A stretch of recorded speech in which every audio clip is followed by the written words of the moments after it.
What's going on, guys? Welcome back to Marquee Picks. And today we got the main event. We got the college football playoff. We're going to be going through our projections, predictions, picks, betting projections for each one of these games here.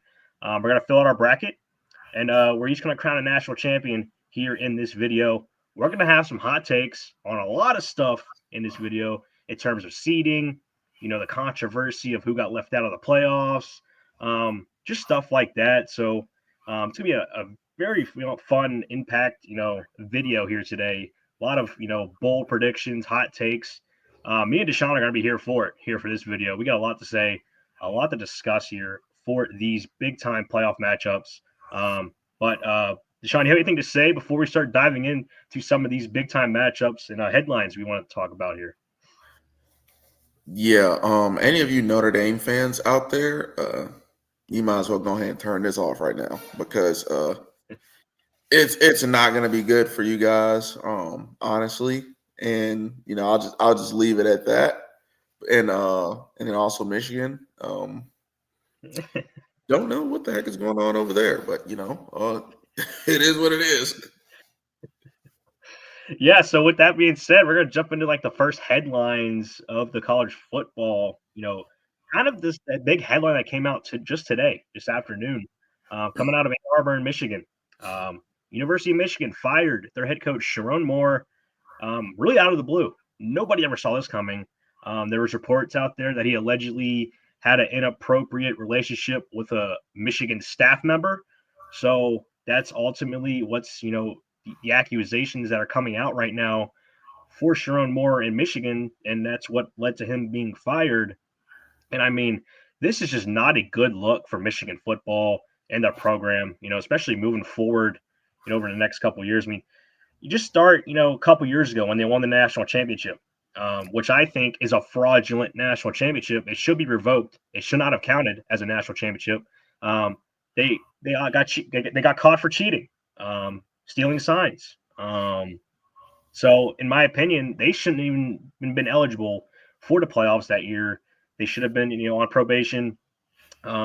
So yeah, I mean, this is a Michigan program now. This is a guy Sharon Moore who was under Harbaugh during that season as well, and coached a couple of those games when Harbaugh was suspended. So yeah, Sharon Moore did a great job, beating some good teams. He beat Penn State during that year. A little upset about that still, but we lost to Sharon Moore as the interim head coach when Harbaugh was suspended. And yeah, Sharon Moore, I don't think he's that good of a coach anyway. I think he just kind of got given that job just out of spite. Harbaugh, he's under Harbaugh. Why not give him the head coaching job? Because again, Harbaugh won the national championship, which I think should be revoked. It shouldn't have counted. I don't care what Michigan has to say about it. They didn't deserve it, in my opinion. I believe they took some chances away from other schools that that didn't cheat. They took the chances away from those other schools that had a chance to compete. And yeah, so Michigan fans, sorry not sorry. Your program, I don't think it's going to be heading in the right direction over the next couple of years. I wouldn't be surprised if Bryce Underwood transfers. I really wouldn't, because you got a guy down there, Lane Kiffin, who's looking for a quarterback, and Bryce Underwood and Lane Kiffin were, I believe, good little connection relationship there before Michigan paid him all that money to come to Michigan. So Bryce Underwood, I don't think he's staying around in Michigan, to be honest, especially with this news out there. I would be surprised if a lot of their recruits leave as well. Also, their team might transfer a lot of their players. This is going to be a bad Michigan football team, I think, next year, depending on what kind of head coach they bring in. Because, I mean, there's not really a lot of options out there right now for head coaching jobs. So, I mean, I don't know who they could, think about getting to take over their program. So we'll see. They could bring out some kind of crazy name. I heard some, crazy, rumors about big time head coaches that could come here. I don't know what's going to happen here with Michigan football here. Just some big time, news that came into college football here today, and yeah, crazy stuff here for Michigan football. Deshaun, do you have anything to say about this craziness here with Michigan? Yeah, I mean, on top of him getting fired, he was also arrested. Pending Yeah. investigation of a domestic assault or abuse charge. He is currently being held, so Hmm. definitely not a good look now. Um, I forget what who they promoted to interim head coach effective immediately. Um, I forgot who they put up there. It doesn't even matter, honestly. Now all Michigan players have a 15-day window to transfer. A bunch of people probably will transfer. You'll probably have a lot of opt-outs in the bowl game now, with all that stuff surrounding it. So that's and they also they play Texas in the bowl game. So I think Texas rolls even more now. But this Michigan team is in absolute shambles right now. Like I said, now they're gonna have to look for a head coach. What to say? Matt Campbell, leaving for Penn State, and then boom, you fire Sharon Moore. Damn. I mean that really sucks. I mean, all the big name guys are pretty much gone. I mean, I guess they can go out there and get Ed Orgeron. Oh yeah, that's a Ed Orgeron. that's a shot. Maybe Dan Mullen. Um, Mhm. who knows really, but I mean it's just not a good look for this Michigan team here. And two, like you said, Bryce Underwood could maybe go to LSU. Really young quarterback. Big program, SEC.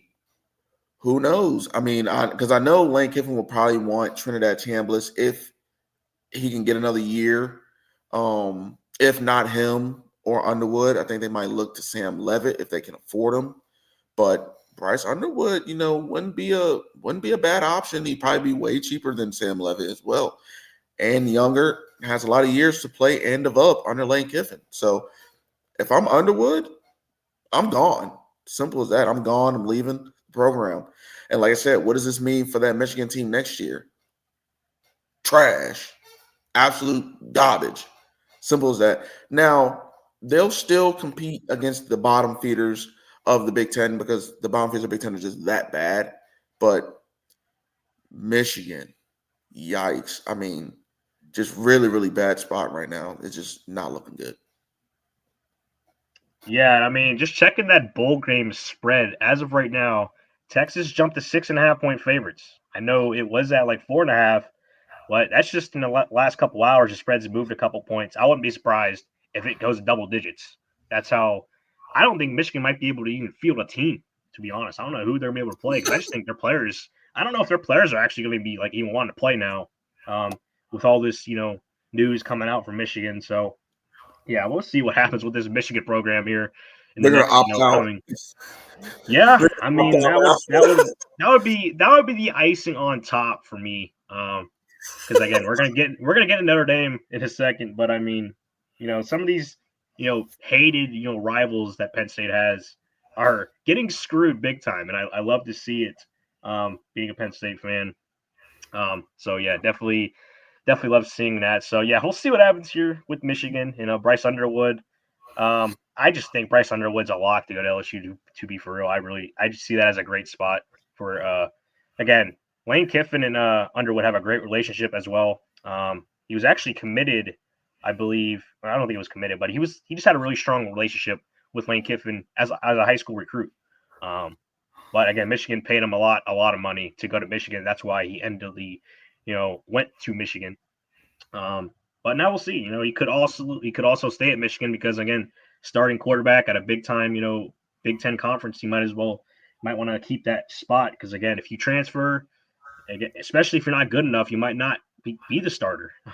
So hmm I think he's a solid starter at Michigan. But we'll see what he does with his future with Michigan. But yeah, that's the big kind of headline, with college football today. I thought we should discuss a little bit of that before we start getting into some of these playoff breakdowns and matchups.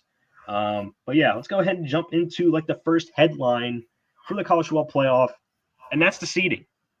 Deshaun's already talked about it with Notre Dame. That's exactly where we're going to start this conversation off of. Notre Dame was the first team left out of the playoffs. It was probably the most controversial playoff seeding that I could ever remember in the history of the college football playoff, you know, the college football playoffs existence. Um, yeah, Notre Dame that was ahead of Miami for like several weeks. Um, but the things had to go the right way for the conference championship games for this scenario to be, real. Um, the thing that Notre Dame has had throughout these, last several weeks was a lot of teams, behind them away from Miami. So like they had a good cushion away from Miami, which was keeping Notre Dame, solidly in the playoffs. But as teams started losing, Miami kept winning. Miami started creeping up, creeping up, creeping up. And eventually, the only team standing between Miami and Notre Dame was BYU. And BYU playing the conference championship game against Texas Tech. BYU lost that game, and BYU eventually dropped, I think, a spot or two. And wouldn't you know it, Miami and Notre Dame are now right next to each other, side by side.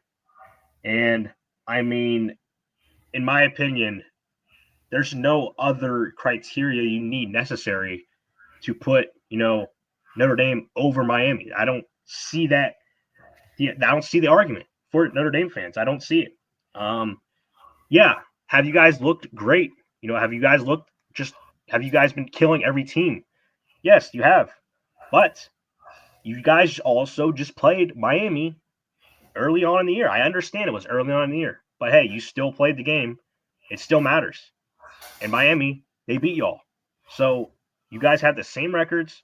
You guys basically played the same schedule. So it's not like you have a better schedule than Miami. It's pretty much the same, pretty much identical strength of schedule. And yeah, Miami over Notre Dame. Loved it. Really loved it. Seeing that name on Selection Sunday. I know Notre Dame fans are absolutely, just salty, which I can understand being angry. I mean, I would probably be angry if I was in your shoes too, but I would also have, the smarts to understand that it was a smart decision. Like I understand why they did it. But there's some Notre Dame fans out there that are just they don't understand why this decision was made. They're confused. I mean, I think it's simple. It's as simple as that. They played head to head. Miami beat y'all. I don't care what the seeding was for like the several weeks. I don't care if Notre Dame was like so far ahead of Notre Dame. Notre Dame was so far ahead of Miami for several weeks. I don't care. I don't. That's not going to move the needle. Um, Miami was able to creep their way back up there, and eventually you guys were like right next to each other. And yeah, there's just no way Miami should not be in the playoffs this year. So Notre Dame at 10-2, yeah, they don't deserve to be in the playoffs. I mean, are they a playoff team? Absolutely, absolutely, they're a playoff team. Um, do they deserve to be in over some of the Group of Five teams? You can make that argument.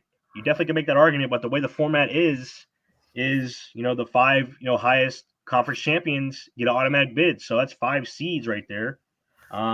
Unfortunately, the ACC champion, Virginia, wasn't able to make it. So the ACC champ, no ACC champ made the playoffs this year. So the committee, you also don't want to have a playoff without the ACC in it. That would be a pretty much a joke. So that's another pretty big reason why Miami got in. But I also don't think that's like the sole reason they put Miami in the playoffs just because they're an ACC team. They're deserving. They deserve it more than Notre Dame does. It's just plain and simple as that. Miami, I mean, man, these are both similar teams. They both have, that's why that game they played early on in the season came down to a field goal. They're similar teams. They really are. And yeah, at the end of the day, Miami deserved to be in there. Notre Dame, you can be mad all you want, but hey, you're not in a conference. You didn't get a chance to compete for a conference championship. So you're kind of just banking on other teams losing, and things just didn't go your way, Notre Dame. Sorry. And the fact that you guys opted out of a bowl game was pretty pathetic. I got to say that it's pretty pathetic. I mean, why not go play like a team like Texas? Go play at Texas in a bowl game. You can make your case down there. You can make a case, have a chance to make a case to show why you guys, should be in the playoffs. You could do that. But no, they're not doing that. They're just going to cry. And I don't think they're going to be good next year either. I mean, You're losing Jeremiah Love. He's going to be gone. I mean, you got CJ Carr. Okay, you can build around him, sure. Um, but I just don't really see Notre Dame doing much really as we get in the next couple years. I mean, yeah, do I have a little bit of Notre Dame hate? Probably because I am a Penn State fan. So yeah, I'm still salty about Notre Dame beating us. Okay, you guys beat us last year in the playoff. I'll admit it. But hey, we dominated y'all last year. If you guys want to watch the game, we can run the tapes back. We dominated Notre Dame in the playoff. But again, James Franklin, choke job at his finest, and he's out of there. So yeah, I'm not gonna dive into that game too much from last year. But man, at the end of the day, Miami deserved to be in there. Just plain and simple. I just don't see an argument Notre Dame being in there, other than maybe you can argue the Group of Five situation. That could be a situation where, yeah, okay, there's JMU and Tulane in there over Notre Dame. But I mean, the way the playoff format is, yeah, there's just not enough seeds to go around for Notre Dame to get in there. So yeah, that's the Notre Dame headline. My hot takes there about the Notre Dame, situation and seeding. So Deshaun, what do you have to say about this, big time controversy in the playoff seeding? For one, I'm just gonna start off by saying Notre Dame absolutely sucks. Not a good football team. Their AD is such a freaking wuss. I mean, crying the college football playoff a freaking river. I mean, just absolute tears running off his damn face. This is nasty work. I mean, he was damn near begging at this point, just on his freaking knees, on all fours, like a dog. Like it's this is unacceptable. I mean, and two, the playoff committee signing that memorandum for Notre Dame that pretty much assures them a spot in the playoff. That just should not happen. And the memorandum clearly states no matter if they lose the head to head, it doesn't matter. They're still going to get in. They're ranked in the top 12, which is absolutely egregious. I mean, these games are played on the field, not on paper. We saw Miami beat Notre Dame. And honestly, Miami handled Notre Dame, absolutely handled them. Then the following week, Notre Dame had another big game at home against Texas A&M. They lost that game outright. So you're telling me your two biggest games of the year, you lost both of them. And just because you ripped off 10 straight wins means that you should be in over the team that already beat you, that finished with the same record, damn near the same in metrics. They're damn near the same freaking team. Absolutely not. It just should not work like that. Honestly, Miami should have been ranked over. They should have been ranked over Notre Dame, period. I don't know why the playoff committee waited so long to rank Miami over them, but that's how it should have been anyway. And regardless, it shouldn't matter. Everyone knew Miami beat them. Miami should be in. Miami's deserving of being in. I didn't think they were going to leave out an ACC team at all. Notre Dame was odd one out. And guess what? Notre Dame, if you have problems with it, take out Alabama. They have 3 losses. They have 3 losses. And on top of that, they got curb stomped in the SEC championship game. Why are you not crying about Alabama being out? Oh, is it because they're SEC school and you're scared? Yes. Like Notre Dame, if you want to be into the playoff that damn bad, join a conference. Join the ACC. Win it. You won't have to worry about anything. Go and win it. But instead, you want to stay independent like the wuss you are and schedule a cupcake ass schedule. Let me just go over their 2026 football schedule. Holy crap. They play Wisconsin, Rice, Michigan State. They're at Purdue. They're at North Carolina. They play Navy. They're at Florida State. Well, I think that's last Miami. year's. I don't think that's the. Is this last year's? I don't. Yeah, they did play Michigan State. I know they didn't play Michigan State. Is this last year's? They didn't play Wisconsin either. Let me I see. have it. I have it on here. If you want me to tell you what they played. I just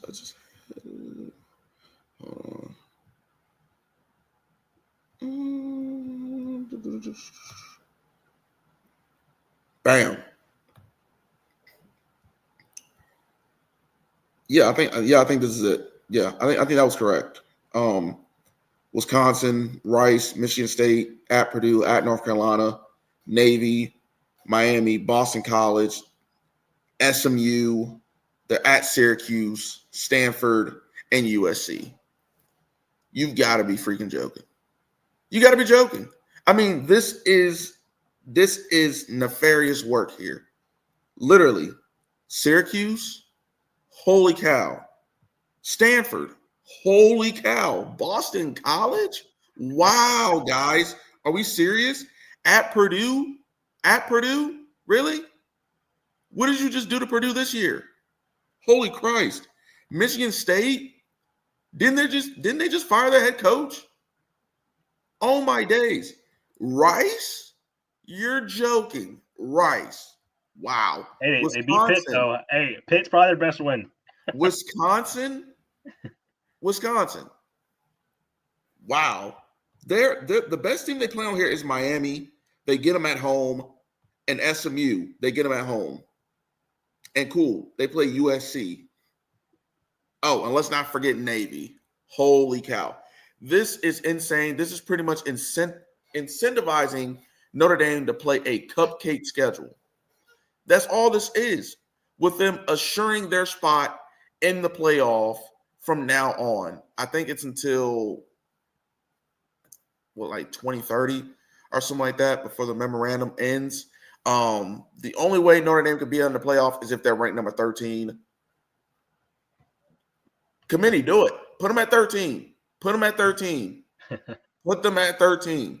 This schedule is so easy.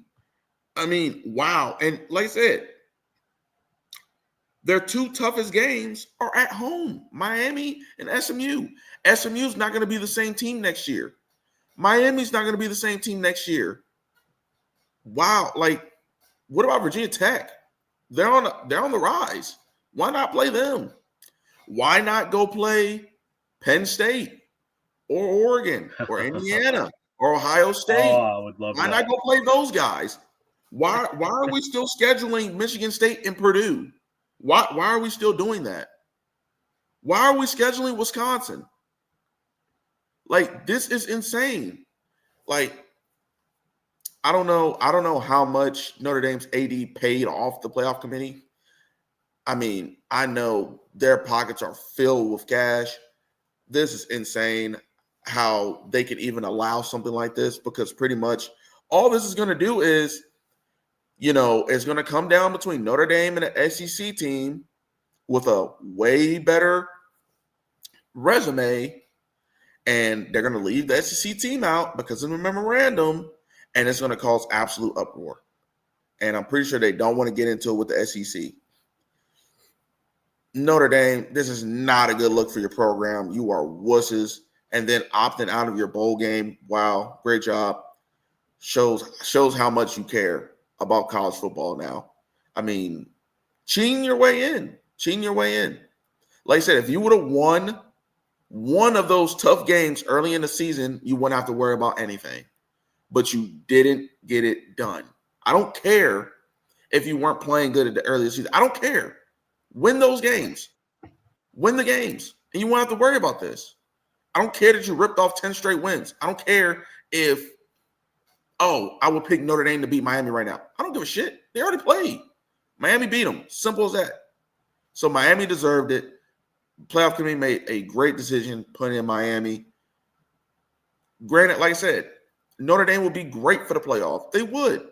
But guess what? Under the parameters of this year's playoff, just not going to make it. Guess what? Congratulations, James Madison. Congratulations, Tulane. Honestly, be mad at the ACC that they were so bad. That's it. Just be mad at them. If Virginia wins the ACC, you're probably in. Simple as that. You're probably in. You wouldn't have nothing to worry about. But that's my spill on Notre Dame. I can't stand them right now. I've lost all respect for Notre Dame. This is insane. I hope they go 0-12 next season. I hope Rice beats them. I hope Wisconsin beats them. I mean, this is just not a good look. And I don't care if Notre Dame being in the playoff is going to do numbers. I don't give a shit. Did they earn it? Sure. But when it came up to them or Miami, Miami beat them on the field. Miami gets the nod 10 out of 10 times. And now you're telling me that head-to-head won't even matter with this memorandum? Nefarious work. Yeah, I mean, Notre Dame plays basically an ACC schedule anyway, so it just doesn't make any sense why they don't join the conference anyway. That's what I I'm know saying. why. I know why they don't want to join the conference because they're making way more money being an independent. So that's why. That's really what it comes down to is money. That's usually what all these things come down to is money. Um, Put Notre they make Dame in more the Big money. Ten, and they're not surviving. Put Notre Dame in the Yeah. Big Ten, they're not surviving. Oregon, Penn State, Ohio State, USC, Michigan, they're not surviving. As simple as that. It's just Notre Dame's scared. Notre Dame is scared. That's all it is. Go join the fucking Pac-12 now. Go join them. Mm. Beat up on them. As simple as that. Beat up on them. Why do you want to be an independent so bad to where you have to deal with this stuff? Wouldn't you want a first round bye? Being a conference champion, especially in the weak ACC, but you're too scared to join the conference. I mean, it's pathetic. Yeah, that memorandum. I think that's crazy. That's even a thing. I mean, why? Why is that? Why is it gotta be a thing? I How mean, do they even allow that? Who eh, cleared that? I mean, it is probably a money thing as well. I mean, Notre Dame, like one of the biggest ratings teams. Fans love to watch Notre Dame. So I mean, I know seeing them out of the playoff is kind of shocking. Just because of a rating standpoint, they'll probably get more ratings if Notre Dame was in, just because of a fan base perspective. But I mean, still, you gotta put the best teams in, really, the most deserving teams. And it came James down to Madison Miami is Notre better. Dame. James Madison is better. Tulane is better. Yeah, I don't know about that, but um, I think Notre Dame would probably beat both of those teams. Do I think Notre Dame would beat Miami right now head to head? Maybe, but given everything that's factored in, the seasons both these they've had similar seasons. Miami just beat them head to head, so that really was the only factor it came down to. Uh, just came down to that. In my opinion, that should be the sole purpose why Miami gets in over Notre Dame. I thought it was a great decision by the committee. Fans everywhere are gonna be pissed. You have to deal with it. Suck it up. It's the way college football works. You got next season.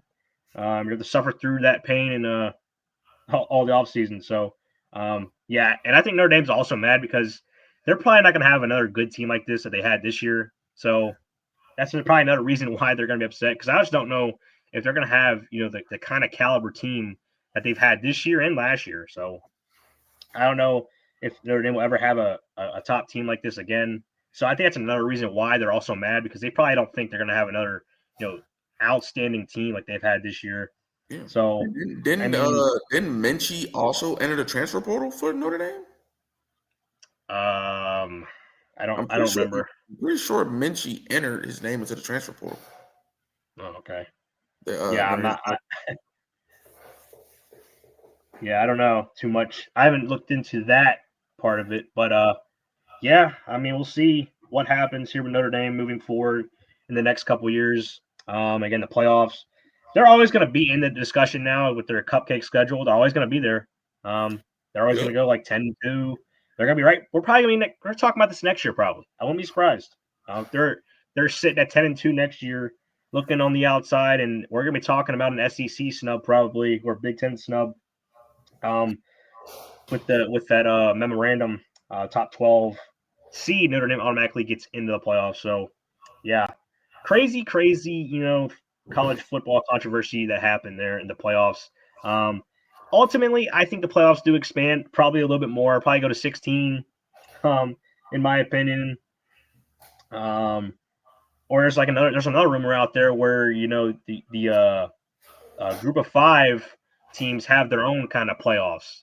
They have their own national champion, and the power schools have their own, regular national champion.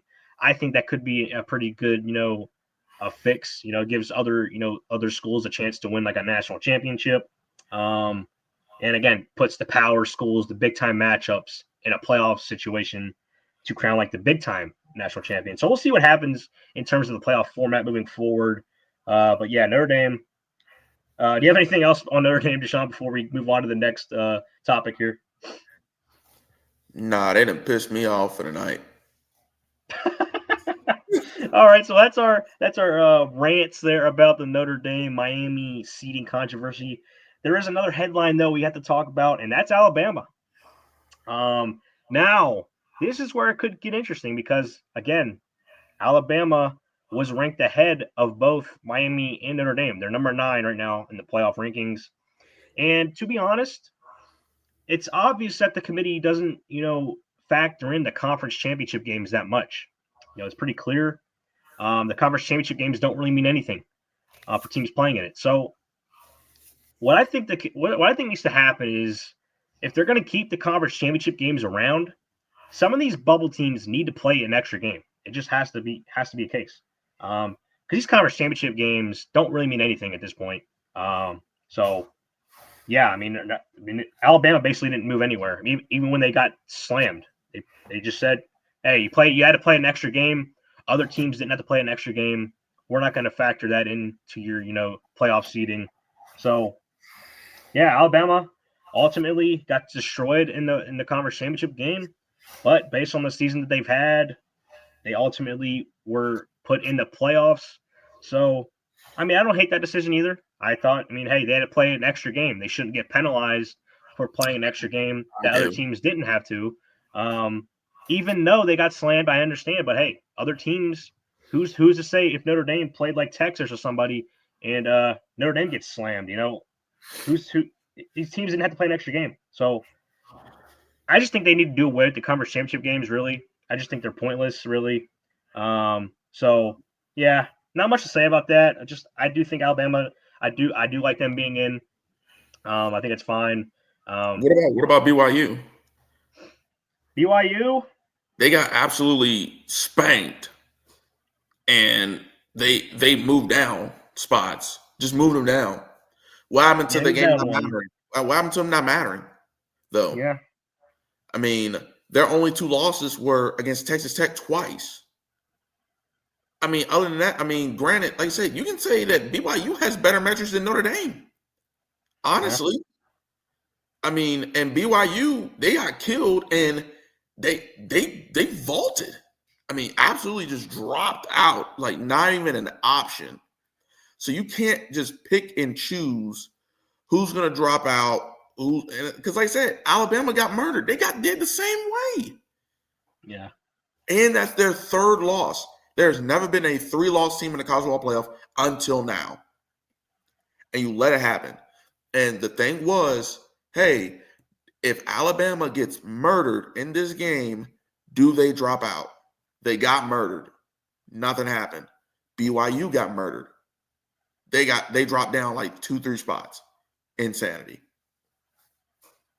Yeah, the only thing I could see Alabama getting over BYU is Alabama has way better wins than BYU does. They beat Georgia on the road, beat Vanderbilt, beat Missouri, beat Tennessee. They played some good SEC teams this year. They lost to Oklahoma and lost to Georgia. Yeah, so I mean, they, sure, Alabama should be in over BYU, sure. But if you're gonna do that to BYU, you have to do that to Alabama. You have to yeah, drop them. Alabama did not look good. They did not belong on the same field as Georgia either. They looked terrible. And honestly, they've looked that way for the past few games. Alabama has not looked good at all. They have not looked good. They got into that championship game. They got blown out. It should have been even worse than that. I mean, the game just was not close. It was not enjoyable either. I mean, like I said, if you're going to do it to BYU, you have to do it to Alabama. You should have dropped them. yeah. But at the end of the day, I don't think the committee is gonna factor like a Big 12 team over SEC school. So, and again, Alabama, they've been like the premier program. So, obviously, the committee has favorites in terms of selection and seedings. It's clear. We just saw it the way they treated Alabama and BYU. They obviously care more about the SEC than they do the Big 12.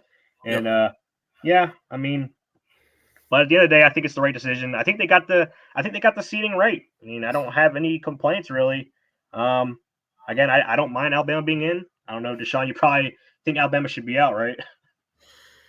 Like I said, it's just based on the factor of, with Notre Dame sucking on their thumbs. I mean, if you're gonna punish BYU, you got to punish Alabama. It's only fair. I mean, but like I said, I thought that those conference championship games didn't matter. And so, if that stood true and they really did not matter, would we still be having this conversation about Miami and Notre Dame? Because Miami would still be ranked behind BYU and Notre Dame. Would Miami even have had the chance to jump Notre Dame if they did that? And two, like I said, if they left out Alabama and BYU, guess what? Miami and Notre Dame are both getting in. Mm. So we would have had no issues. So, like I said, I mean, there's a bunch of factors that are that are in this. I mean, it's a mess. And like I said, this is just going to lead to more expansion.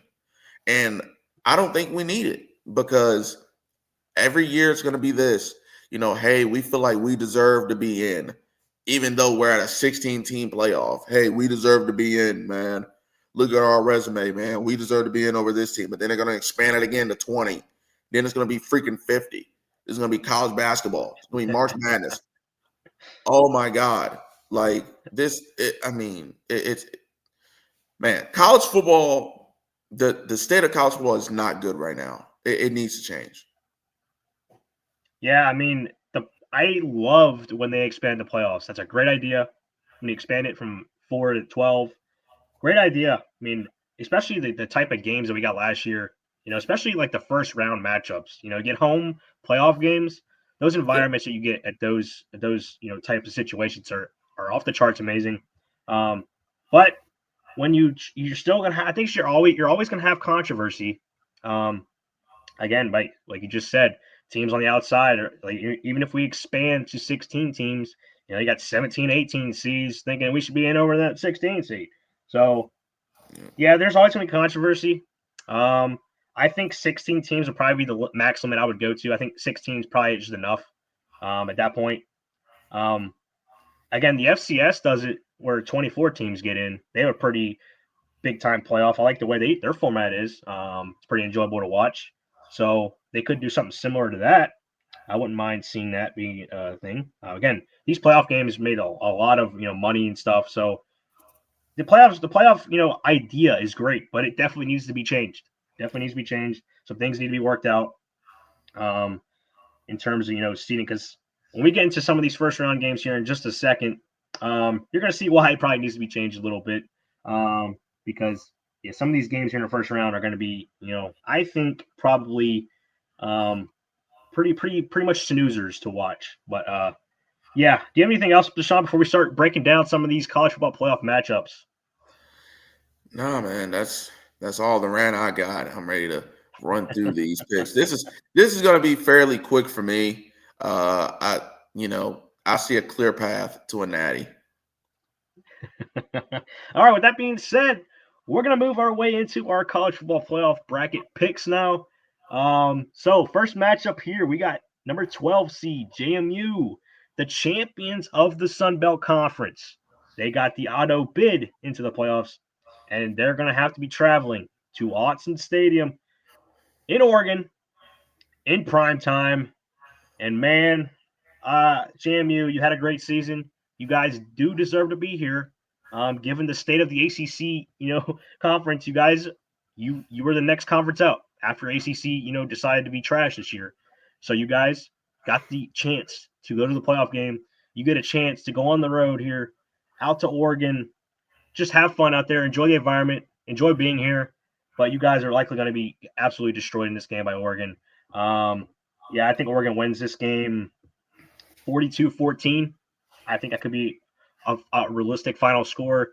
Again, JMU, they haven't really played nobody impressive. I mean, their best team was Louisville that they played. And yeah, they played competitively with them for sure. But I mean, you're playing a Big Ten team now, and a team that is, I think, a sleeper team in this year's playoff. I really like this side of the bracket Oregon has. I think this is like the easiest path out of all the teams really that Oregon has. And yeah, Oregon, I think they're going to make a run here in the playoffs. I think it starts here. They should convincingly beat JMU here, pretty convincingly. So again, Alonzo Barnett, yeah, he might make some plays here. He's going to have to make some plays at some point if JMU wants to score any points.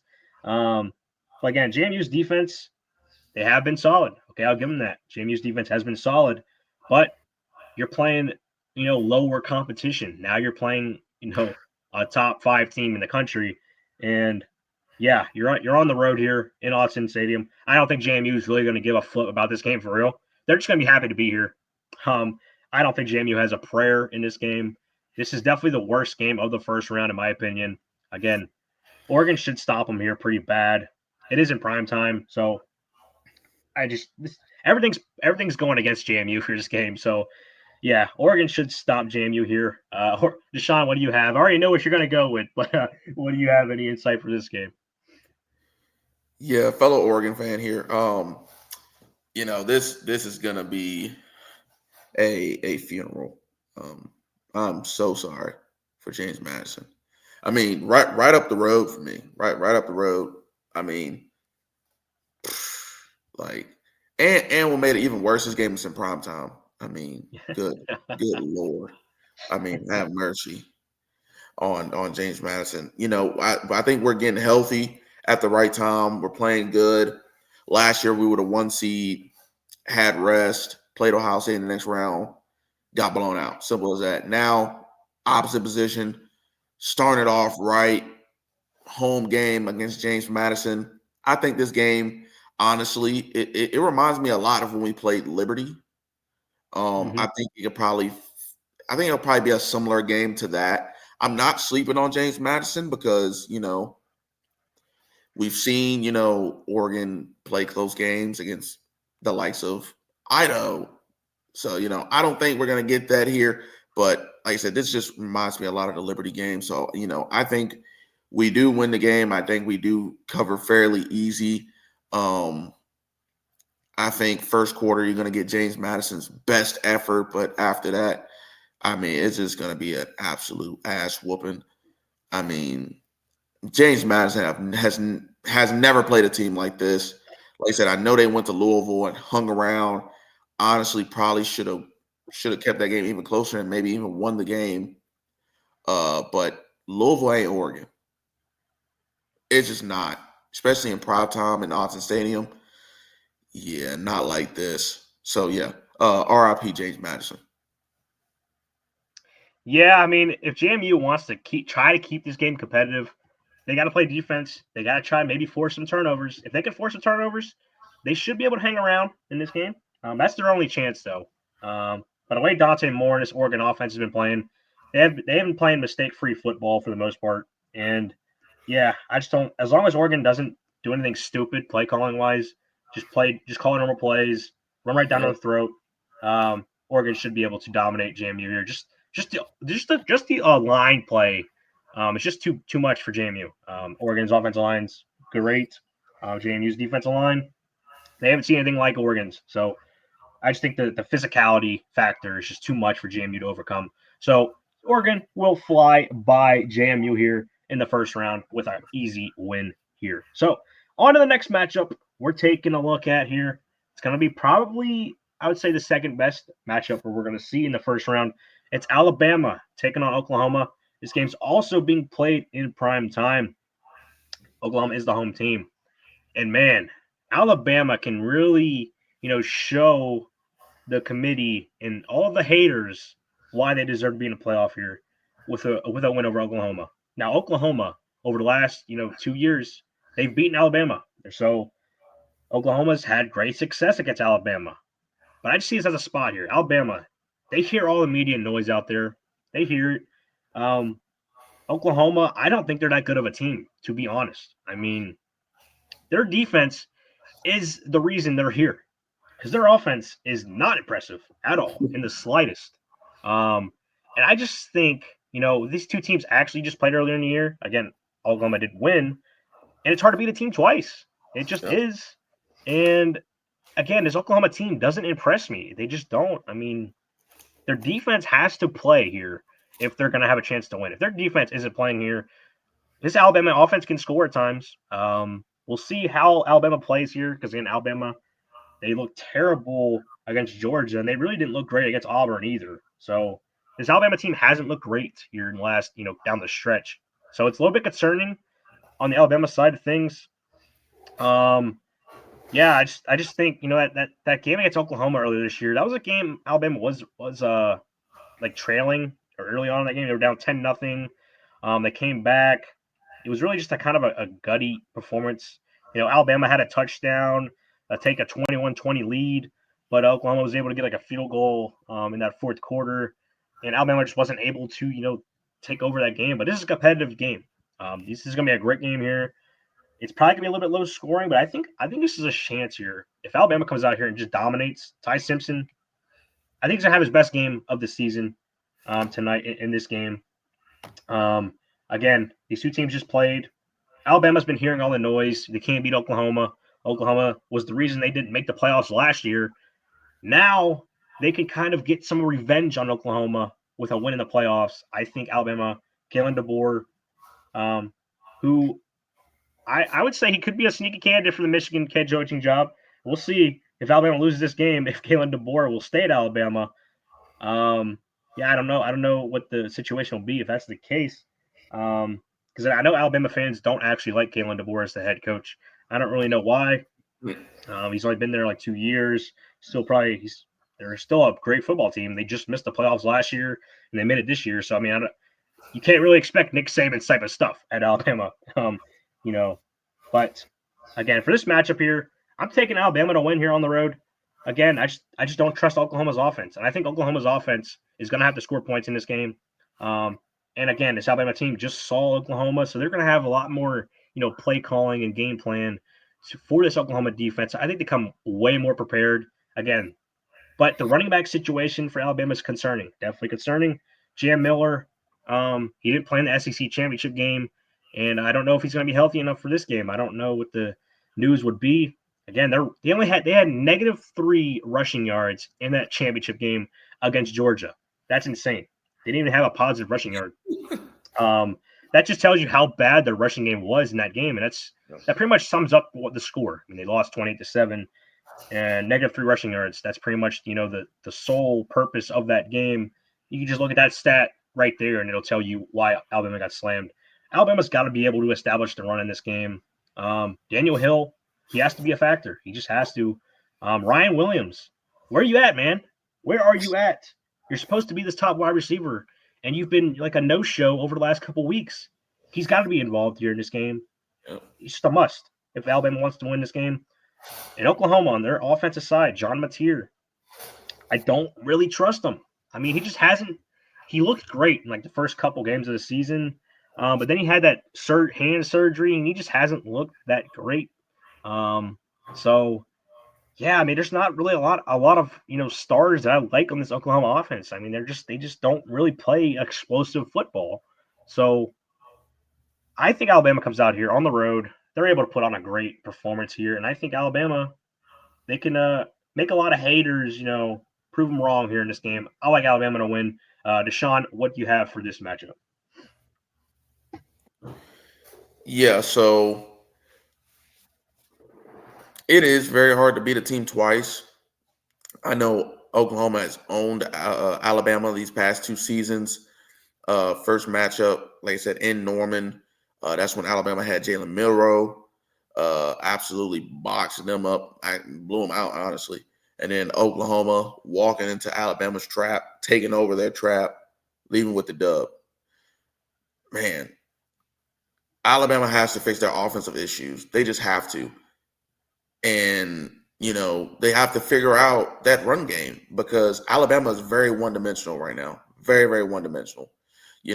Having that run game can help you out a lot because, it opens up play action, can really mess with the safeties and the linebackers, biting down, leaving things open over the middle. But Alabama just doesn't have that right now. And going up against a very good defense like Oklahoma has, I mean, it's going to be tough. And like I said, that's Oklahoma's staple is that defense.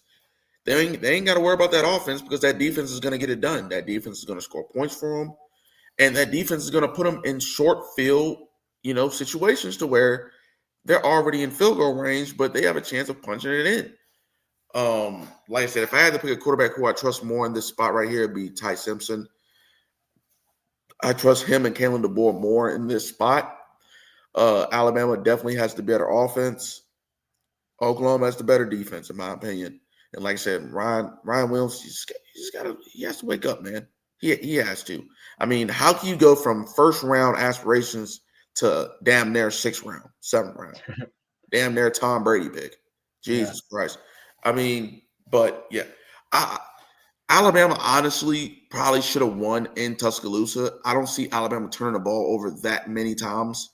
I think they're going to learn from their mistakes. I think they get Oklahoma here. And like I said, I know it's in Norman. I just don't see Alabama losing this game. Again, I think Alabama actually starts to figure things out. And I think this game isn't a blowout, but I think Alabama probably beats them by between 3 to 7 points. All right, so we're both picking Alabama. So we're both 100% so far on each other's picks. So yeah, it should be a great game to watch. Yeah, I think Alabama, just all the media noise. I think they come out here and play a very strong football game against Oklahoma in prime time. It's a tough place to play at night, but I think they come out here, rewrite their wrongs from 2 years ago and from last year, and get the job done here in this game. So moving on to the next matchup here. Here we go. Another kind of a sleeper here. Ole Miss, 6 seed, taking on the 11 seed Tulane Green Wave out of the American Conference. And yeah, this is another spot here. Tulane 100% deserves to be here. They were the highest group of 5 team, so they should audit. They should definitely get a spot in the playoffs. But yeah, these two teams also just played each other early on in the year, so it's kind of ironic that this is the same matchup that we just saw. And yeah, in that game we saw early on in the year, it was an absolute disaster. I mean, Ole Miss pretty much won that game. It was 45-10. It really wasn't close for any part of that game. Yeah, I mean it was 23. It was 20-3 at halftime. So I mean, they didn't really play close at all in that game at all. Um, but I do think Tulane could play a lot better than they did in that game. I mean, that was also like second game of the year. I don't think Tulane even had like pretty much aspirations to be this good at the beginning of the year, but they had a great season. And again, they have an experienced quarterback in Jake Retzloff. He's known he could play in big time environments. Coming from BYU last year, he's played in big time environment football. So I don't think the environment's going to phase him too much. Again, it's only a 3:30 kickoff as well, so it's not really a night game until the second half. But yeah, this is a guy in Retzloff that he's going to have to throw the ball to be successful in this game. I know he can do it on the ground, but that's not gonna work against Ole Miss. He's got to throw the ball. He's got to make some plays. Yeah, I mean, this Tulane team has been very solid. I mean, they really have down the stretch of the season. They just beat North Texas in the conference championship game.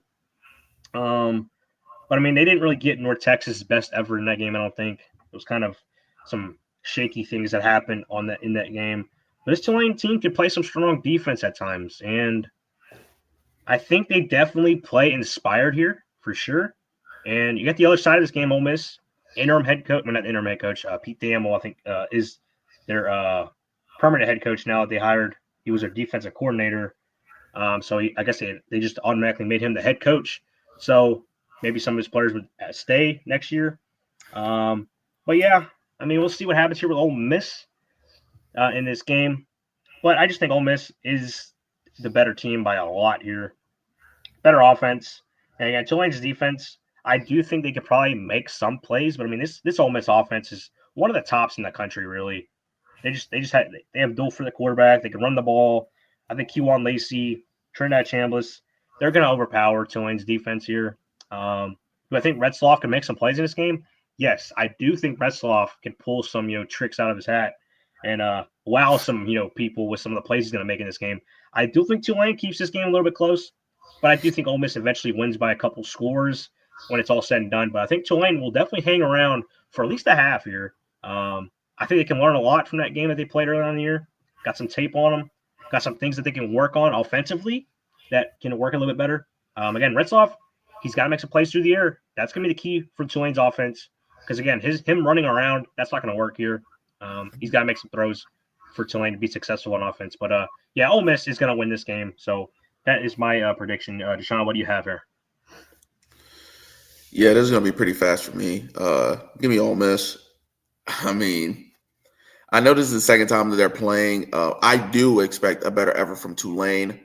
In the first matchup, I actually had Tulane covering. They lost by 5 touchdowns. So, do I think it's that bad this time? No. Um, I think that they're going to learn a lot from the first time that they played them. They're going to make adjustments, and they're going to be very more competitive. Like I can see this being like a 7-point game going into the half for Tulane. And like I said, like with all the stuff going on with Ole Miss and stuff like that, do they come out flat in this spot? Does Tulane jump on them early here? I just don't think that Tulane has the defensive capabilities of hanging around and getting enough stops to neutralize this Ole Miss offense. I just think, Ole Miss is just head and shoulders the better football team. They're just way better than them. So, yeah, I think Tulane keeps us close for about a half, and then I think, the wheels start to fall off for Tulane. So, yeah, I'll take Ole Miss. Yeah, they probably win this game by like 14 to 17 points. All right, so we're on the same page so far in terms of the picks. Ole Miss will win this game, but it should definitely be a little bit closer than the first matchup. All right, on to the final first round matchup here. We got number 10 Miami taking on number 7 Texas A&M. And I'm just gonna say this off the rip here. I do think this Texas A&M team is in a spot where they're gonna make a run. I think this is a great kind of spot for them to get hot. If they can rack off a run here against Miami, I see this being a game where Texas A&M can build on heading into the next game for Ohio State. I'll get into that matchup, but again, I already told you my winner. I'm taking Texas A&M to win here. Again, Miami, they deserve to be here, like we already covered early on in this video. They deserve to be in here over Notre Dame. Now, would Notre Dame and Texas A&M rematch be a hell of a game to watch? Yes, absolutely. But Miami deserves to be here. Yeah, Texas A&M. I like them to beat Miami here. Again, they're at home. I wish this game was at prime time. I don't like that it's at noon. I think it's an advantage for Miami being at noon. Again, if this game was at prime time, man, that environment down there at College Station would have been electric, absolutely electric. I think Miami's catching a little bit of a break getting this game at noon. But anyway, Texas A&M, yeah, they have not looked great here down the stretch of the season. I'm not going to lie to you. They haven't been looking like they're playing their best football here down the stretch. But with that being said, this is a team that was really top 3 in the country just a couple weeks ago. It wasn't just for a loss to Texas, a Texas team that I think is definitely a playoff caliber team. Yeah, they lost to them on the road in Texas. Okay, I mean that's a tough place to play at. It is, and they lost by 10 points to Texas. But yeah, they also played South Carolina as well, which was a couple weeks ago. A game that they were down 30-3 at halftime. They came back and won 31-30. That right there shows me that they have the mental fortitude that it takes to go deep in the playoffs. That game right there shows me. I mean, yeah, did they want to beat Texas last game of the season to go to the SEC championship game? I'm sure they wanted to beat Texas, but I mean, it wasn't like a must-win game for them. So I just see this as a game here. Now they're in the playoffs. They control their own destiny now. They're gonna go out here and go on a run here. Miami, they've been looking pretty strong. I get it. They've strong, but I just don't think the level of competition that they've been playing is the level of competition that Texas A&M has. I mean, again, Miami's best win's probably Notre Dame, but that was early on in the year. I mean, they beat South Florida. I mean, they play an ACC schedule. I mean, they just don't have anything that really is going to stand out to you. I mean, they beat Florida. Okay. Oh, well. Congratulations, you beat Florida. I mean, yeah, Carson Beck, experienced quarterback. He's been in this situation before. The environment's not going to phase Carson Beck, but I mean, Carson Beck, he's not really that good, in my opinion. He throws picks a lot, and his Texas A&M defense is legit. One of the top defenses in the country, and a team like Texas A&M that has elite stuff on both sides of the ball. Elite. They arguably have the top wide receiver core in the country outside of Ohio State. Mario Craver, KC Concepcion, elite wide receivers. And then you got the dual threat ability Marcel Reed has. And then you got Ruben Owens in the backfield. This is a complete offense. It got everything you could want on an offensive side, an offensive team. I just think this Texas A&M team is built for a playoff style format. I think they're going to just absolutely roll here in this game. I do think Miami does keep this close. I do. I think Miami does keep it close, but I mean Texas A&M at home here, they're gonna be electric. Carson Beck, I think Carson Beck's gonna have a terrible game. To be honest, I mean watching Carson Beck play that game, who they play, where he had like 4 picks. It was at Louisville. Yeah, Louisville. That's watching that game against a Louisville defense. Texas A&M is going to have a way better defense than Louisville has, and I mean that's probably the toughest defense Carson Beck's seen all year anyway. Louisville's defense, probably. I would say that's probably the toughest defense because I mean Notre Dame's defense isn't that good. Um, so I mean I would say that's probably their toughest defense they've seen. This is going to be an absolute box fest. Texas A&M is going to put on Miami. I just see it being a spot. Texas A&M, they're a playoff caliber team. They're a team that I could see definitely going deep. But in terms of this game, give me Texas A&M beating Miami here pretty easily. But it should be a great game to watch here. I think Carson Beck can make some plays. But yeah, Texas A&M is my pick here. Deshaun, what do you have for this game? Yeah, on the fence about this game, really, but I'm gonna take Texas A&M as well. You know, I'm gonna go with the home team here. If I had to pick a quarterback more of who I trust more in this spot right here, it would be Marcel Reed here, just because of his dual threat capabilities. Carson Beck can't move back there, and like I said, like he will throw you a couple of books. He will. And on top of that, Texas A&M has the sack leader in Cassius Howell on that defensive line. I think that Texas A&M defense is going to overwhelm Miami. I do think that this game will be close, but I just think that they'll get to Beck, man. They just will. And you know, Mario Cristobal in these spots, he's a choker too. James Franklin 2.0. So Yeah. just like how he was, you know, Miami was collapsing during the season. I just don't expect them to just come out with the win here, especially in Kyle Field. That place is going to be electric. Even if it's a noon game, it's going to be electric. Give me Texas A&M. I like the upside for them. Like the quarterback. I like the defense. You know, I just think this is a great spot for them. Yeah, I mean, we're on the same page in the first round. How about that? That's something to see. Yeah. All right. So, yeah, first round matchups done. Let's go ahead and move on to the college football quarterfinal matchups that we have predicted here. We're going to go through these. First matchup up here. Here we go. We got Deshaun's Oregon Ducks taking on Texas Tech in the Orange Bowl.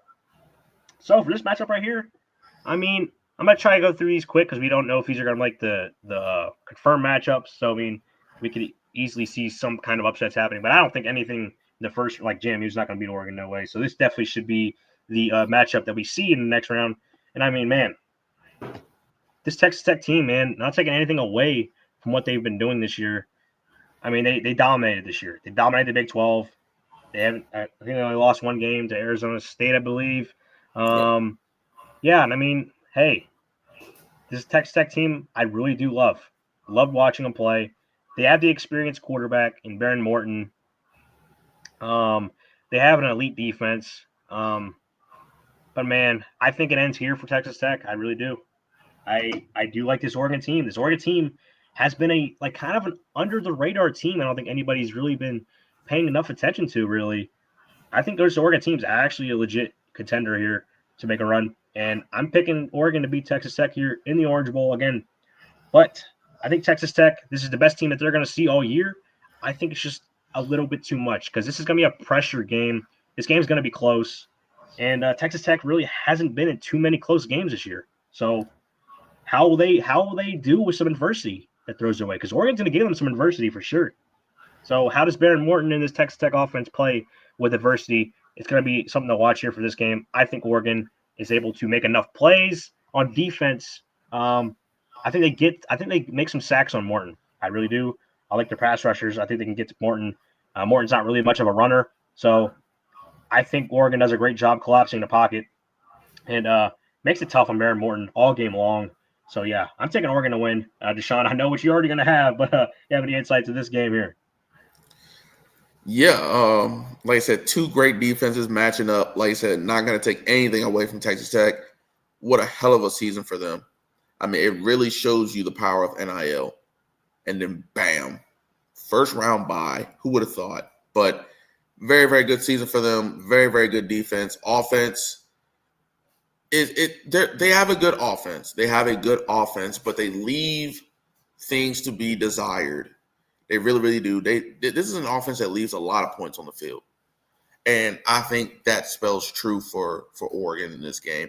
I think we will be able to get pressure on Morton with our defensive line of Tuioti, Uiagalelei, Bear Alexander, Amari Washington, Breland. I think we can get a lot of pressure on him. Now, this all comes down to Dante Moore.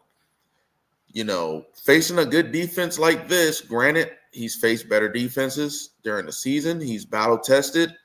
We've been in more we've been in more crucial spots in Texas Tech. Let's put it like that. But you know, we saw how Dante Moore played against Indiana, where the defense just swarmed him, confused him a little bit, and he had his worst game. He threw 2 interceptions. I think he comes out on fire in this game. I think he's ready for the moment. I think he learned a lot from that Indiana game, and I think our team learned a lot from that game. I think we needed that loss here. Texas Tech coming into this game, high hopes, sitting at the crib, and then finally having to play a game right here. I think this is similar to last year of how all 4 of the teams that had a first round bye lost. I'm not foreshadowing, but I am for Texas Tech. Texas Tech goes down here. I think this is a high scoring game. But yeah, I think ultimately we pull it out. All right, we're 5 for 5 here, Deshaun, on the fix. Oregon gets the win over Texas Tech. Great season for Texas Tech. They showed him and Signetti, the coach for Texas Tech, and Signetti. They've Yep. been showing you how to build a program out of NIL and the transfer portal. They're doing it the right way. Both of these teams in the playoffs, and yeah, Texas Tech. It's going to end here. Unfortunate for them. I've been a big fan of watching them all season, but this is just the best team that they've going to be playing all season. And I think the pressure is going to be on here, and they haven't really played with a lot of pressure this year. So pressure game, I think Oregon's played in a lot of close games this year. They're battle tested. They're already going to expect what they're going to be in for. Again, they've had had a close loss to Indiana, had a close win at Penn State, close win at Iowa. They just played Washington last week in a pretty tough game. They're battle tested, and I just think Oregon has that mentality to be in these kind of situations and do pretty well. So Oregon should get the win over Texas Tech here. Moving on to the Rose Bowl. Here we go. Alabama taking on Indiana. And yeah, this is going to be a pretty quick one for me. I am a big believer in this Indiana squad. I didn't really trust them 100% until I saw how they performed against Ohio State in that Big Ten championship game, and also how they performed against my Penn State Nittany Lions. The way that they were able to come back and win that game, it shows me this Indiana team has what it takes to win a national championship. And yeah, they're playing Alabama in this matchup here. Alabama, they're just gonna squeak by Oklahoma. I don't think it's gonna be that dominant of a performance. We'll see what kind of Alabama team we get in that Oklahoma game. Because if we get an Alabama team that dominates, looks really really good, they might give Indiana a little bit of a problem here in the Rose Bowl. So it's all about how Alabama looks in that Oklahoma game. That's gonna make me confident in this spot here for Indiana. but I just don't trust this Alabama team here against Indiana here in this spot. Again, this Indiana team, they don't really care who's on the other side of the field. They just have overwhelming sense of confidence that they're going to win the game no matter what, no matter who's over there, who they're playing against. But there is one concern that came out in the headlines today for Indiana.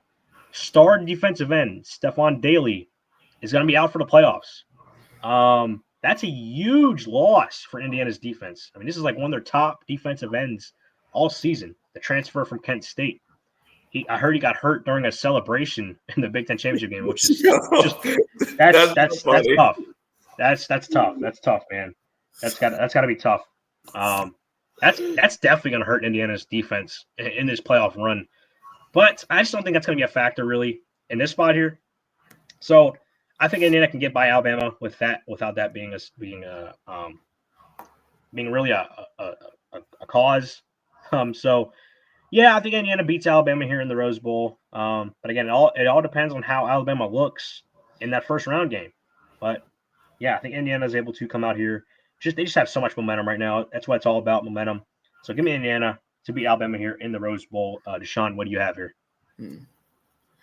Yeah, it's simple as this. One team can run the football, one team cannot. And that's Indiana. Indiana's gonna be able to run the football on this Alabama defense. I think Indiana has good enough wideouts. I mean, you've seen the coming out party for Beckert, absolutely dealing out there, coming alive late, and they still have Elijah Surratt. I don't know what's going on with Omar Cooper. He did get injured in that, when they played Ohio State. He did get injured. I don't know the severity of it, so I would definitely watch that. If he is not able to go, that is a big loss for them. But regardless if he plays or if he doesn't, I really like this Indiana team. Like I said, they're battle tested. Beat Ohio State, went to Oregon, beat us outright. I mean, they have really gritty wins. This team just doesn't quit, and they're going to give you everything that they got. And I think this Indiana team is head and shoulders a better football team than Alabama. Alabama just has so many question marks here defensively and offensively. Alabama will be leading this game at half. I will predict that Alabama will have the lead at half, just because, like I said, I think that these teams with first round byes will start slow. I really, really do think they will. But I think in the second half, they make adjustments. Indiana pulls it out. So give me Indiana. Yeah, another one. We're on the same page here. Looking pretty good here so far. Yeah, Indiana beating Alabama here. But again, yeah, it's another injury I didn't even mention. Omar Cooper could be out. This Indiana team don't want to see these star players getting hurt right now. That's not going to be a great look for them, especially if they want to make a national championship run. They're going to need all the guys healthy in order for that to be the case. But they should be able to squeak by Alabama. I do think Alabama is going to be leading at some point in this game. I don't know if it's at halftime or first quarter, second quarter. They're going to be leading here at some point. But I think Indiana, they're going to be able to pull it out here at the end. It's going to be a close game, though. Should be a great game to watch for sure. Moving on along here to the next game up, the Sugar Bowl. It's Ole Miss taking on Georgia. Yeah, it's going to be quick for me. Ole Miss, yeah, you lost your head coach. I understand it. And then you beat Tulane. Okay. Now you're playing Georgia here. These two teams this is also a rematch of the game in the regular season. And that was a game I think Ole Miss actually played that was best they could have played. So with that being the case, I mean, I think they put up, let me see. They put up, yeah, it was 43-35. Georgia won that game. And I mean, Ole Miss played about as good as they could have on offense. Chambers, I believe, had a pretty big time game. Yeah, Chambers had a pretty strong game in that game, and still came up short. This Georgia team, their defense is absolutely on fire right now, and I mean, I just think they're too much for Ole Miss, to be honest. I mean, this Georgia team has been dominating everybody here over the last few games, and yeah, they're looking like a pretty tough team to play right now. They seem to be a team that can score points when needed to, and if they want to play like a little bit of a low scoring, grind out game, they seem like they can do that too. So I think this is Spider. Georgia's defense is the reason I'm taking them here. I think their defense is just enough to slow down Chambliss. So Georgia is going to beat Ole Miss here. They're just too much on fire right now. And again, Ole Miss, Chambliss is a great quarterback. He might make some plays in this game, but I just don't think they're going to be able to compete with Georgia here in this game. So that's my pick there. Deshaun, what do you have here? Yeah, I think man, like this, I think this can be a very sneaky game here. Like I said, just Georgia, I think they're gonna start this game off very, very slow. And like I said, Georgia doesn't have a like high powered offense. Like they really don't.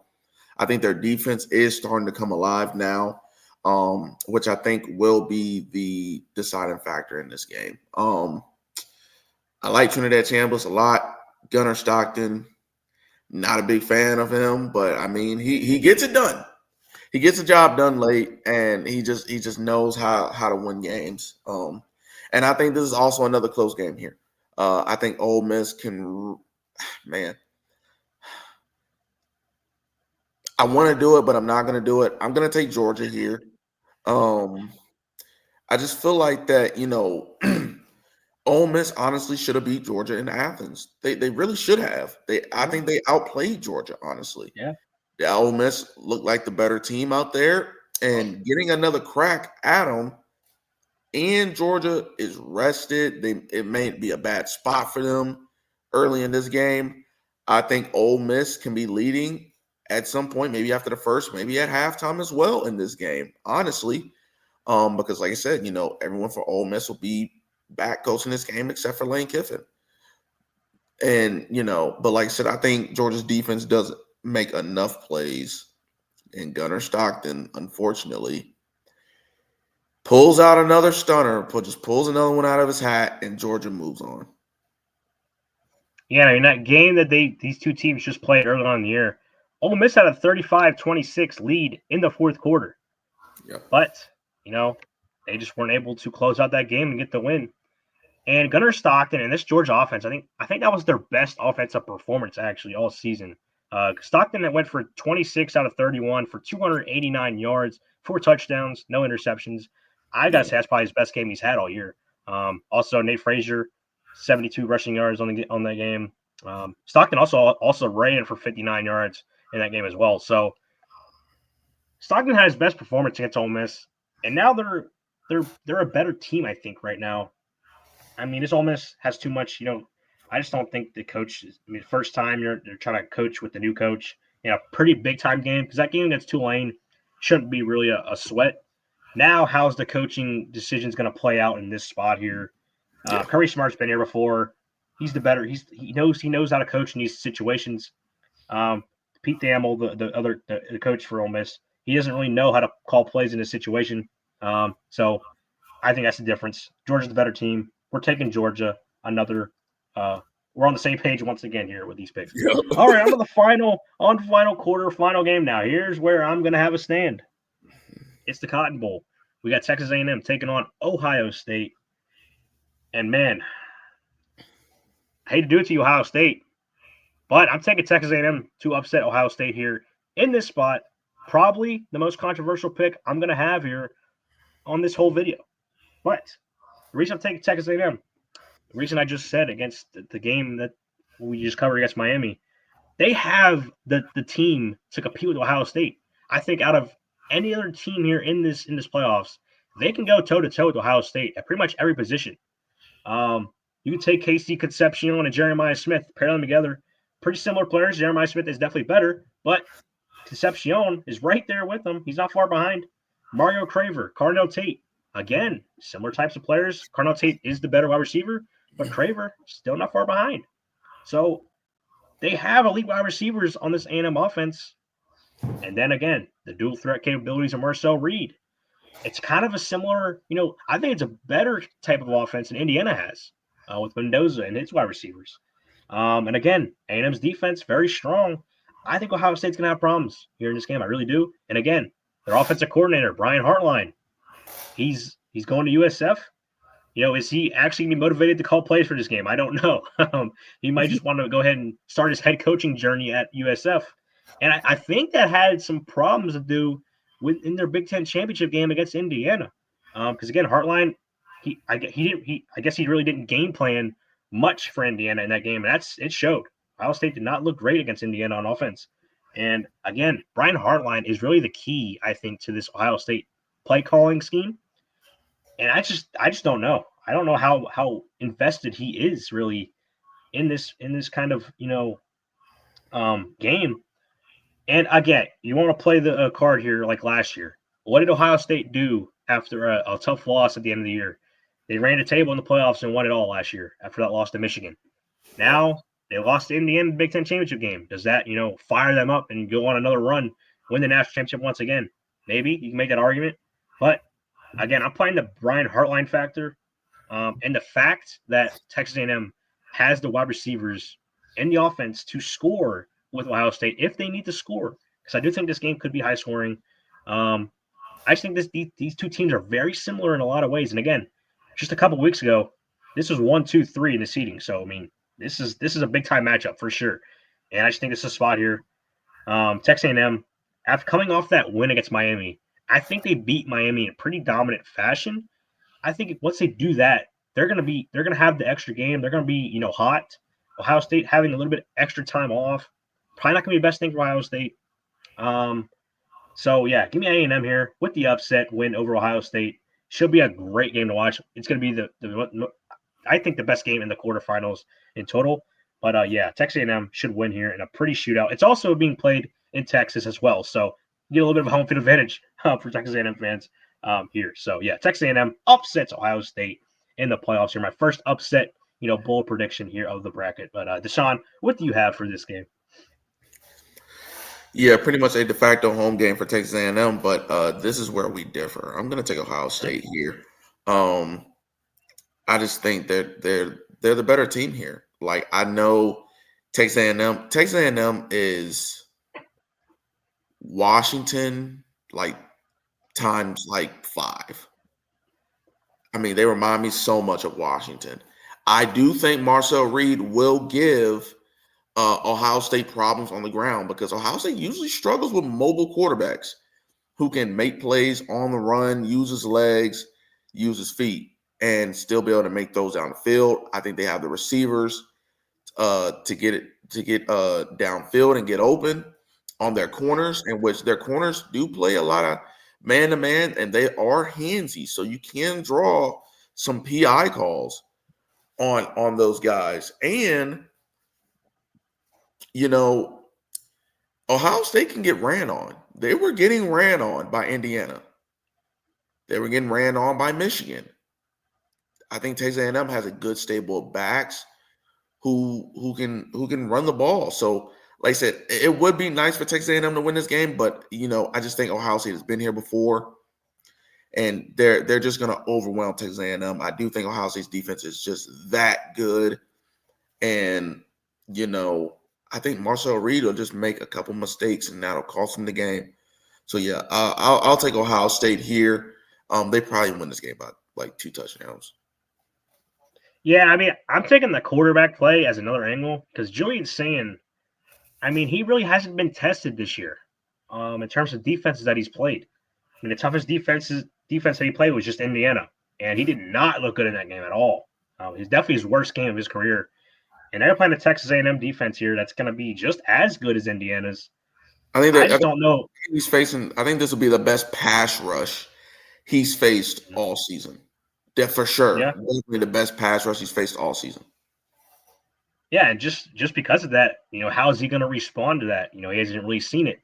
He played Texas first game of the season, and he also struggled quite a bit. It was also a first game of the year, but still similar type of teams that. Yeah, I would say Texas, Indiana, and that's probably the toughest teams that he's played all year. So I mean, this Ohio State team really hasn't been tested all year, except for a half with Penn State. Second half they obliterated us. But again, I mean, saying he has been shown to struggle when adversity is thrown his way. So I just don't know how he's going to respond here. I mean, Marcel Reed and Texas A&M, they know all about the adversity. They've been in all kinds of games this year. They've been down 30-3, came back and won. So they know how to play in different kinds of situations. Ohio State really doesn't know how to play in these kind of situations, at least this year under Sayan. We'll see how Ohio State responds after that loss to Indiana. They come out here and look really, really strong, but I do think Texas A&M gives them one hell of a game, and I think they're able to pull it out at the end of it. So, first one we differ on, but I'm taking Texas A&M to win. Deshaun's taking Ohio State. But let's go ahead and move on to the semifinal matchup. Here we go. Big Ten matchup in the semifinal. We got Oregon taking on Indiana in the Peach Bowl. And man, I was going back and forth to this one. I really was. I really was. I mean, again, it's hard to beat a team twice. It just is. And I mean, given the fact that um, Indiana's injury issues is a little bit of concern to me at the time of recording. We need to know the status of Omar Cooper. I mean, they're definitely going to need him in this game, I think, at least offensively. I think their defense can definitely keep them in this game. But again, this could come down to Dante Moore in this game. Dante Moore's got to play a lot better than he did in that game against Indiana early on in the year. Indiana has a good rushing defense. I think they stop no Winnington in the rushing game. Dante Moore's got to make plays through the air. It's just got to happen. I mean, I think he's able to do it actually. But this Indiana team, man, they're just different. They just find ways to win. I like Indiana a lot, man. But I originally had Indiana winning, but I think given the injury news, given that Stephon Bailey, one of the top pass rushers on their roster, is out for the year, I think it's a huge loss, really, for Indiana's defense. I think Dante Moore is going to have, pretty much good success here. Man, I don't want to pick Oregon, but I think I'm going to have to pick Oregon, Deshaun. What do you have for this one? Like I said, you already know where I'm going, and Yeah. this is what I want, man. I wanted Indiana again. Like I said, it's hard to beat a team twice, and we were in that game and stuff like that. We just got punched in the mouth, but then we got back into the game after Fernando Mendoza threw the pick six. And, they just responded, by throwing a bunch of comeback routes to Surratt. That's literally all it was comeback routes to Surratt. Literally it. I mean, you could have called PI on him in the end zone on that touchdown catch to seal it. That's why they won by 10. I actually think that we probably could have still had won that game, but, some things didn't go our way. Dante Moore, like I said, he played his worst game of the season right there. And like I said, we're going to learn from that. But now you're going to have an Indiana team who, like I said, may be without Omar Cooper for the entire playoff run. Daly out for the entire playoff run. Two huge losses right there. And then on the other hand, Oregon getting healthy. Decoria Moore might be fully healthy for this game. Gary Bryant, I expect him to be fully healthy for this game. And you never know. Evan Stewart might make a return for this game. He may make a return for this game. He's been flirting on, coming back this season and getting ready. I think he does make an appearance in the playoff. I really, really do. I think he comes back. I think he plays. I think we're going to do a lot of things differently than what we did in the first matchup. I think that was good for us. I think we get him here. I think Indiana goes down here, and I think we advance to the national championship game. Indiana, hell of a run. Big fan of Kurt Signetti, big fan of his, but I just think that second time around, I think we. I don't think we blow them out, but I think we overpower Indiana in this game. Yeah, I definitely could see that being the case. And I originally had Indiana winning, but now with the injury concerns, I'm not as high on Indiana as I once was. I think Oregon, if they make it here, they're going to be on fire anyway. Getting wins over JMU and Texas Tech. They're going to be already playing really good football at this point. Indiana playing an Alabama team that they should be able to beat. I mean, I just think Oregon's momentum at this point in the playoffs will be too much for Indiana to overcome. And yeah, I could see Oregon actually win this game pretty convincingly. As much as that pains me to say, but yeah, I think Oregon does win this game. So yeah, I'm flipping my pick. I had Indiana originally, but I'm taking Oregon to make it to the national championship game over Indiana. So there we go, Oregon in the national championship. Now on to my side of the semifinals, we got Georgia, Texas A&M, and I mean, like I already teased, I think this Texas A&M team is I think Texas A&M and Oregon both make runs here all the way. And again, yeah, I'm taking Texas A&M to beat Georgia here. I just think this is a game. Texas A&M, if they beat Miami and Ohio State, you're not going to be any hotter than any team in the playoffs if you get those 2 wins, because this is the toughest side of the bracket by any team, I think. Having to go through Texas A&M, then having to probably go through Georgia and Miami. I mean, this is definitely the toughest side of the bracket Texas A&M's in, and I think if they're able to get wins over Miami and Ohio State, they're also going to be just on fire. And again, Georgia just getting a win over Ole Miss. I mean, hey, oh well, it's Ole Miss, not really going to move the needle for me. I think the momentum is the kind of things you got to play in these types of playoffs. And I think Texas A&M is going to have all the momentum, beating all these quality teams that they have had. I just think they're going to be too much for. Again, I think this is the spot where Gunnar Stockton's going to fail. He's going to crumble because Gunnar Stockton's going to have to make plays in this game for sure. And this could have been the matchup we saw in the SEC championship game, but we didn't. But we're going to see it in the playoffs here, in my opinion, and we're going to see how the outcome would have turned out. So Texas A&M, they're going to beat Georgia. They're going to the national championship game and playing Oregon. I just think they're just too much for Georgia. I think Georgia isn't going to be ready to stop this Texas A&M high-powered offense. I just think their offense is going to be clicking on all cylinders right now at this point in the playoffs. It's too much. Again, Georgia's defense has been solid. They're going to get exposed here in this game. A&M will win this game pretty convincingly, in my opinion. So that's my pick. Texas A&M goes to the national championship. And now on to Ohio State's predicted semifinal, Georgia versus Ohio State. Deshaun, what did you have? Yeah, I think this is where Ohio State's playoff run comes to an end. I think Georgia will be. I think defensively, I think Ohio State is a little better than Georgia defensively, but Georgia's defense is just clicking right now. Gunnar Stockton, you have a veteran quarterback back there. I just and two, like, I don't want to bet against Kirby Smart right here in this spot. I think he does just enough to get it done. This game will be extremely close. This will come down to the final possession. Georgia has the ball. They kick a field goal. They win. I just think Ohio State crumbles here. I think Sayan probably has a bad game here. I just think that it's just too much for him right now. It's too much for him. Like I said, I think he'll have a good career, but I think the spot is just too heavy for him. Like I said, already playing a de facto home game against Texas A&M. Having to face that defense right there. That'll probably be a close game, and then having to play Georgia right here. I just don't think it's really good for him. I think Kirby Smart will make the necessary adjustments to kind of freeze his eyes and show him a bunch of different coverages that'll make him second guess and hold the football, because that's what he was doing a lot against Indiana. He was holding the football a lot longer than he usually does. I think Kirby Smart kind of does the same thing. I think their DBs can actually match up pretty well with Ohio State's receivers. Yeah, give me Georgia in a very, very close game. I think they barely edge out Ohio State.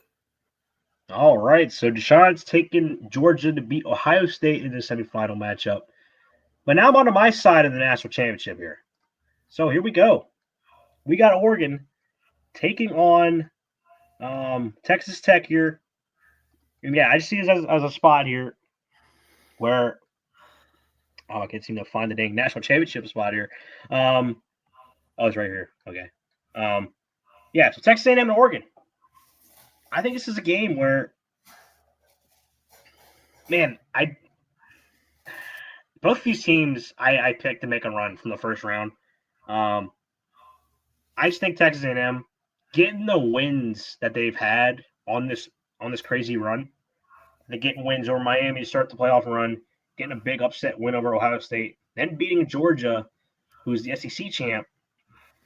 They just played. I just think they're playing better teams, and Oregon's going to have to play through these playoffs.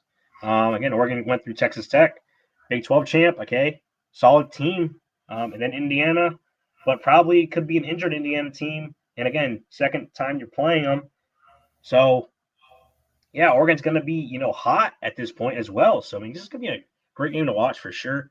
But again, Texas A&M has too much talent right now, and I just think that they have one of the best teams in the country. I really do, just talent wise. And I mean, yeah, Ohio State is. I mean, Ohio State's right there with them, but I mean, if Texas A&M beats Ohio State, I just don't see Texas A&M losing a game throughout these playoffs. So I had Indiana winning it all originally, but since I had Oregon beating Indiana, and Texas A&M and Oregon, I'm going to pick Texas A&M to win the national championship here. That is my national champion. Texas A&M will win it all here. They're going to be a little bit too much for Oregon here in this game. I think Dante Moore, he's not really ready for this kind of moment yet. I think he probably comes a little flustered. But I think Dante Moore is going to be a hell of a quarterback for years to come in the Big Ten Conference. But Texas A&M, that's my national championship pick. Yeah, they're going to go on a hell of a run. Both of these teams are. I mean, Oregon's going to go on a hell of a run. But this is where it ends for Oregon. They come up short in the national championship game. Once again, Oregon can't find a way to win the national championship game. But yeah, that's my pick. Now on to Deshaun's part of the national championship game. He's got Oregon and Georgia. Deshaun, take it away. Man, Dan Lanning versus Kirby Smart. Who could have asked for a better matchup right here? Dan Lanning versus his mentor. Dan Lanning used to be the defensive coordinator for Georgia. And I remember in the first matchup, Oregon versus Georgia, Georgia absolutely obliterated us back when we had Bo Nix. Just terrible game. It was kind of like, yeah, I'm still big dog, Kirby Smart, yeah. But now things have changed. Dan Lanning, hell of a coach now. I think we are one of the best teams in the country. Georgia, like I said, their offense can go on offensive spurts sometimes to where like they look okay. Do we really trust Gunnar Stockton to really just make crucial passes? I don't. I really, really don't. I think our high-powered offense will really shock Georgia here, and I think we can actually contain them. I don't have too much faith in Georgia's receivers, honestly. I really, really don't. Zachariah Branch, Landon Humphreys, Dylan Bell, like Delp. they're Oscar Delp. They're okay, but like I said, I'm picking Sadiq over Delp. I'm picking DeCorian Moore over Zachariah Branch. I'm picking, Gary Bryant or McClellan over Landon Humphreys here. I think we have a better run game than Georgia. Defensively, I think Georgia, I'll give Georgia the edge defensively, but I just think that we do enough. And I think we finally get over the hump here. I really, really do. I think we beat Georgia here in a very, very close game, very emotional game here, and we win our first natty. So yeah, I'll take Oregon to win the natty here. Like I said, I just think that Georgia going through all those tough games right there, Ole Miss, Ohio State, they're going to be kind of worn out, here for this one. And I think we have the quarterback advantage here, honestly. I really, really do. I think Dante Moore is a better quarterback than dang, I just all of a sudden forgot the dude's name. Gunnar That's Stockton. Gunnar Stockton. Like I said, that's just how I feel about him. I mean, I just don't think that he's that good. I really don't. I really don't think that he's that good. He is a runner, so definitely going to have to stop him from using his legs to pick up crucial third downs here. But yeah, I just think that if we're fully healthy for this game, I don't see anyone stopping us, honestly. And I think that we get the win. We send Tosh Lupoy off to his new coaching gig. I think he's going to be the new head coach at Cal. Will Stein, he's going to be new head coach at Kentucky. I think we sent him off with a win here and a national championship. So yeah, give me the Ducks. Oh, and All also right. So going back to your national championship, Oregon versus Texas A&M. I find it funny how you have Mike Elko out of everybody, first year at Texas A&M, winning the Natty in his first year. what's the second year? Well, second year. But do you really trust Marcel Reed more than Dante Moore? If I don't they're think able to if they're able to run the table like the kind of gauntlet that they have in front of them, if they're able to get wins over those type of teams, I just don't see Oregon being a team that would stop them if the other teams in front of them didn't stop them. So I think we can because I think we would, even if we can't stop them, even in a shootout. I just think that we're the better prepared team for a shootout than Texas A&M. I don't trust Marcel Reed as a passer more than I trust Dante Moore. No shot. And Dante Moore is a little mobile too. He can run the football as well. But like I said, I think that, Marcel Reed will kind of become a little jumpy in the pocket, trying to scramble around and stuff like that. That will lead him to making a couple error throws. And like I said, I just don't trust Mike Elko in a big game like that. Not over Dan Lanning. yeah, and I mean, if I had to choose a winner between these matchups here, I'd pick Oregon as well. I think Oregon will beat Georgia. I'm just not really high on this Georgia team. I just don't. If they win the national championship, I would be absolutely shocked. I just don't think they have what it takes to win it all. Do I think they might make a run to the national championship? Probably. They could probably get here. But yeah, if Oregon gets here as well, I do like this matchup here. Oregon beating Georgia. But again, I think Texas A&M. I got them making a run. Really, both of these teams coming out of the first round, and I think they meet up in the national championship game. And yeah, Texas A&M. I originally had Indiana winning it all, but Texas A&M. I feel like in that kind of situation, Texas A&M. Man, as much as I think that's disgusting because I don't think Mike Elko is that good of a coach, but he has a good roster. So I'm gonna take the better talent in this type of situation. And yeah, I mean Oregon, they're gonna make it things tough. But I mean, I just think as long as Texas A&M isn't too worn down from some of those tough games that they had to go through, as long as they're not too worn down, they should be able to continue to score points at a high level. And Oregon, they have been a team that can be in shootouts, but this is going to be another type of a shootout here. They're going to have to score a lot with Texas A&M. So yeah, that would probably be how I see things going. Deshaun has Oregon beating Georgia in the national championship. Well, we're gonna see what happens here. Playoffs, you never kind of know what's gonna happen. Maybe Tulane makes a hell of a run. We don't know what the heck's gonna happen. But yeah, we'll see how these playoffs shape out. We should have some great matchups here, especially as these quarterfinals get underway. These are gonna be, absolute, just awesome matches to watch. So definitely gonna want to tune into the playoffs here this year, for sure. But yeah, that's about it for this playoff video. Yeah, Deshaun, do you have anything before we get out of here and close up the 2025 college football season collabs here? Watch out for the Oregon Ducks. We will win the Natty this year. It is Natty or bust for us this year, honestly. But I think the playoff will be very, very good.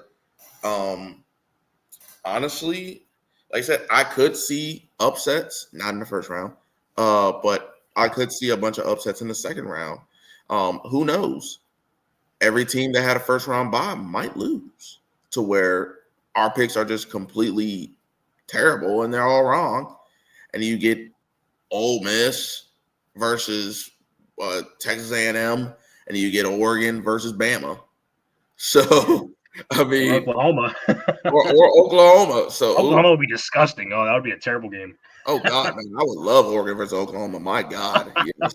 Jesus, please give me that matchup. Oh my goodness, I think we walk them down. Jesus, but yeah, go Ducks. That's all I gotta say is go Ducks, man. Well, that's gonna wrap up our 2025 college football content for you guys. Me and Deshaun will likely be back here next year, more consistently throughout most of the games. I enjoyed doing it with you, Deshaun, breaking down some of these games each week. Definitely was a lot of fun, and Oh, yeah. giving you guys our personal insight and analysis into these picks to help you guys out, make your own, smarter decisions. That's ultimately what these videos are about. At the end of the day, is helping you guys, make a little bit more smarter decisions. If you guys really don't have any clue on, about college football, you want to pick some games in the football and watch it. Listen to our insight. Hopefully, we helped you guys out with some of our picks and predictions throughout this college football season. It's been a great college football season. Another, short college football season. It just seems like it comes and goes really, really fast every year. And yeah, we got another long off season ahead of us until the next 2026 season. So big things ahead here for both of our channels here in the future. So make sure you guys are staying tuned in. Also, stay tuned to the Discord. We're dropping free picks in there every single day. So if you guys are interested in more free picks from ourselves, get in the Discord, get those free picks, and also free communication with all of us in there as well that just want free picks and wins. So yeah, Deshaun, you have anything else before we wrap up this video? Yeah, man. It's been a hell of a season here. Nice doing these videos with you, man. Like these have been absolutely a blast, man. These have been a blast, man. Just picking these games and stuff like that. You know, the wins, the losses. You know, that's what college football is about. You know, I already can't wait for next season. You know, it always feels like that the offseason takes forever for college football to get started because it doesn't start until late August, early September. So, I mean, it's going to take a while, but, you know, I'm already ready for next season. But Oregon has to win the national championship first. And that's what we will do, man. Go Ducks. Well, good luck to your team in the playoffs, Deshaun. Hopefully they have a good run. But I do think Texas A&M is the crown at the end of the year. So that's gonna wrap up this video, guys. Thank you guys for staying with us, staying connected with us throughout this college football season. Until next time, we're gonna see you in the next one. But yeah, that's it. From me and Deshaun. We'll see you next season for more collabs for college football. And that's gonna do it for this one, guys. Thanks for watching, and we'll see you in the next one.